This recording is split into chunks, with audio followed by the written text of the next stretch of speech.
What is it about the Negro? I mean, every other group that came as an immigrant somehow, not easily, but somehow got around it. Is it just the fact that Negroes are black?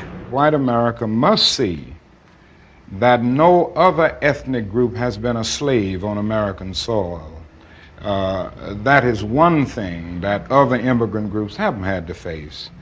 The other thing is that the color became a stigma. American society made the Negro's color a stigma. America freed the slaves in 1863 through the Emancipation Proclamation of Abraham Lincoln, but gave the slaves no land or nothing in reality, and as a matter of fact, to get started on. At the same time, America was giving away millions of acres of land in the West and the Midwest, which meant that there was a willingness to give the white peasants from Europe an economic base.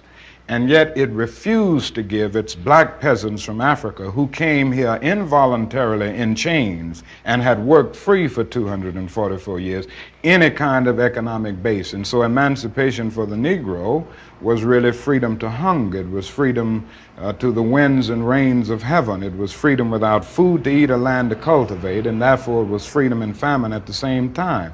And when white Americans tell the Negro to lift himself by his own bootstraps, they don't look over the legacy of slavery and segregation. I believe we ought to do all we can and seek to lift ourselves by our own bootstraps, but it's a cruel jest to say to a bootless man that he ought to lift himself by his own bootstraps. And many Negroes, by the thousands and millions, have been left bootless as a result of all of these years of oppression and as a result of a society that deliberately made his color a stigma and something worthless and degrading.